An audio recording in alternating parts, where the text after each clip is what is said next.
ঢাকা থাই ৬-৭ বছর ধরে। শোনো ভাই, আগে ঢাকা থাকি আমরা যে কোনো ফিটিং এ খেলা বই না, কিন্তু গ্রামে ফিটিং হলো আমার বাড়ি মজা এত হলো ওর আমি খাইগুলার দোষ এগুলো আমার আমরা কাটটা মাইনে দেখাই দিলাম না আগুন ধরে তুমি তো মানিবে ফার্স্ট টাইম খালি খেলছো, তুমি জানো না। মানিবে খালি দেখাও এই যে নাই নাই দোকানে টিএম কার্ড। হ্যালো ভিউয়ার্স, আসসালামু আলাইকুম। সবাই কেমন আছেন? আশা করি সবাই ভালো আছেন। আলহামদুলিল্লাহ, আমিও ভালো আছি। তো অনেকদিন থেকে ভাবতাছি ইকো পার্কে যাব, বাট সময়ের অভাবে কাজে ব্যস্ততা যাইতে পারি না। তো ফাইনালি আজকে বন্ধু বান্ধব নিয়ে চলে আসলাম ইকো পার্কে। কিন্তু পার্কে আসার পর যা ঘটলো সেটা আমরা কখনো আশা করিনি। এরকম কিছু ঘটবে আমরা ভাবতেও পারিনি। তো যাই হোক, যা হবার হয়েছে তা নিয়ে ভেবে আর লাভ নেই। তো ভিউয়ার্স, কি হয়েছে কি না হয়েছে সবই দেখতে পারবেন, সবই জানতে পারবেন।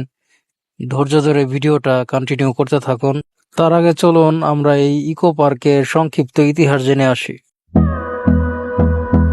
1999 সালে ময়মনসিংহ বন বিভাগের আওতায় নালিতাবাড়ী উপজেলার ভারতের মেঘালয় সীমান্ত ঘেঁষা পুরাগাঁও ইউনিয়নের 380 একর পাহাড়ি টিলার উপর স্থাপন করা হয়েছে মধুটিলা ইকো পার্ক।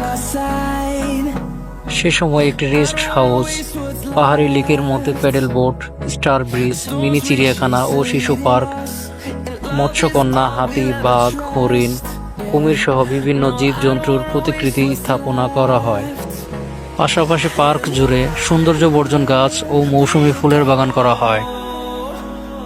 তবে গেল 2 যুগ ধরে নতুন কোনো স্থাপনা বা নতুন কোনো রাইডস না করা হলেও জায়গায় জায়গায় জোয়ার আড্ডা জমে উঠেছে বেশ ভালোই।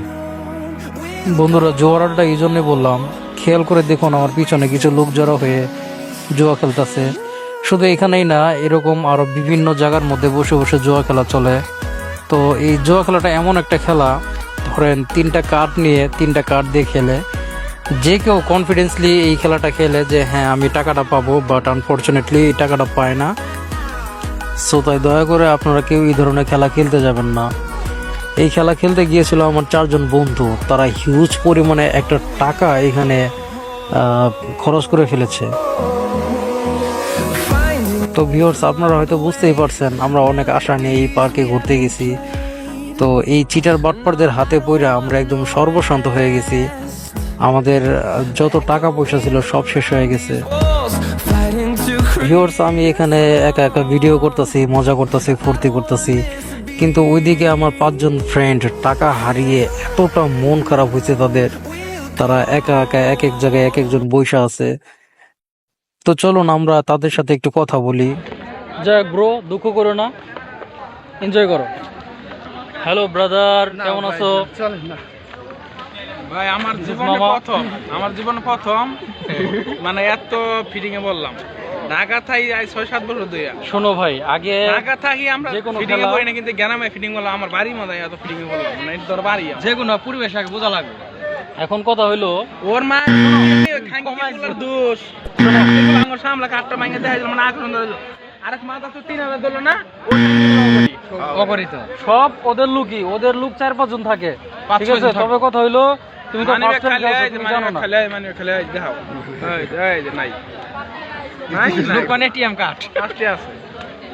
তো আমি আসলে খুবই দুঃখজনক, মানে আমার জীবনে প্রথম, আমি জীবনে খেলি নাই ভাই, এটা জীবনে প্রথম তো। হ্যাঁ রাইট। এই যে এই বাচ্চাটা জানতো, এই বাচ্চাটা সবই জানে এই খেলার বিষয়ে, খেলার টেকনিকে, বাট এই বাচ্চাটা কোনো পরামর্শ দেয় নাই, কাউকে সাবধান করে নাই, হুঁশিয়ার করে নাই। আর আমি তো একটা ভিডিও নিয়ে ব্যস্ত ছিলাম, তো এই জন্য আমিও সাবধান করতে পারি নাই। সো ভিউয়ার্স, সব চিন্তা ভাবনা ঝেড়ে ফেলে দিয়ে আমরা আবারও হাঁটতে শুরু করলাম। তার আগে আমরা কিছু ঝালমুড়ি আর শরবত খেয়ে নিয়েছি। তো হাঁটতে হাঁটতে আমরা চলে গেলাম ওয়াচ টাওয়ারের ভিউ নিলাম। উপরে গিয়ে কিছু ছবি তুললাম, সেলফি নিলাম। তো সবাই ঘুরতে ঘুরতে সবার মনটা খুবই ভালো হয়ে গেল। সবাই অনেক হাসি খুশি ছিলাম, অনেক ভালো লাগছে। তো সত্যি এই ইকো পার্কে এসে আমাদের একটা নতুন অভিজ্ঞতা হলো, আমরা কিছু শিখতে পারলাম, একটা ভালো সৌন্দর্য একটা মুহূর্ত উপভোগ করলাম। তো ভিউয়ার্স, আপনারা আসবেন ইকো পার্কে। ইকো পার্ক অনেক সুন্দর একটা জায়গা, দেখার মতো। আপনার চারপাশের ভিউটা দেখলে মন প্রাণ জুড়িয়ে যাওয়ার মতো একটা জায়গা। মনটা একদম শীতল হয়ে যায় কিছুক্ষণ বসে থাকলে। তো ইকো পার্ক ছাড়াও শেরপুরে আরও অনেক ভালো ভালো জিনিস দেখার আছে। গজনি আছে, পানিহাতা, লাল চাপড়া। এই পার্কগুলো অনেক সুন্দর, দেখলে সবার মন প্রাণ জুড়িয়ে যাবে। অনেক ভালো জায়গা, সবাই আসবেন, এসে দেখে যাবেন।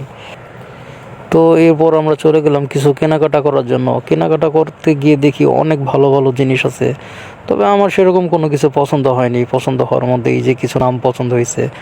তো এখান থেকে একটা আমি আমার নাম নিলাম, আমি আমার প্রিয় মানুষের একটা নাম নিলাম। তো আমার ফ্রেন্ড তো সেম আমার মতোই করলো, তার নিজের একটা নাম তার সাথে লাভ যুক্ত করে তার ওয়াইফের নাম নিল। তো এই জিনিসগুলো আমরা নিলাম, এইগুলো জিনিসগুলো অনেক ভালো লাগছে। তো এছাড়াও আরও অনেক জিনিস আছে, আপনারা চাইলে অন্যান্য কিছু নিতে পারেন। তবে এখানে একটা রেস্টুরেন্ট থাকলে খুব ভালো হতো, কিছু খাওয়া দাওয়া করে নেওয়া যেত। এই ইকো পার্কটা এত বড় যে সারাদিন আপনি হাঁটলেও এই ইকো পার্ক ঘুরে ফিরে শেষ করতে পারবেন না। আমরা সকাল থেকে দুপুর পর্যন্ত শুধু হাঁটাহাঁটি করছি, এক মাথা থেকে আরেক মাথাও যাইতে পারিনি, এত বড়। তো হাঁটতে হাঁটতে ক্লান্ত হয়ে আমরা এক জায়গায় বসে নিলাম, বসে কিছুক্ষণ রেস্ট করলাম। তো রেস্ট করার পর আবার সব বন্ধু বান্ধবের সাথে কথাবার্তা বলে ওখান থেকে বের হয়ে যাওয়ার সিদ্ধান্ত নিলাম। সারাদিন ঘোরাফেরা করার পর আমার বন্ধুদের ফিলিংস কেমন চলুন একটু জানার চেষ্টা করি।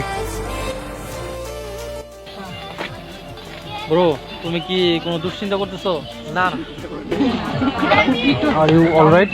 ওকে, গুড। মামু, কোনো আক্ষেপ থাকলে ভিডিওর মাধ্যমে বলতে পারো। ঠিক আছে, সবাই জানবে, মনের কষ্টটা একটু কমবে, শরীরটা হালকা হবে। বইয়ের হকটা গেছে। মামির হক গেছে। ওকে, স্টার্ট করো। আজ আমার মনটা ভালো নাই। আমার হাওলাতে টাকা দিয়ে জোয়া খেলা লাগছে বন্ধু বান্ধবের ফাঁদে ফিরে। এখন বাড়িয়ালি জায়গা দিবে কি দিবে না সেটাও জানি না। যেখানে রাত সেখানে কাজ।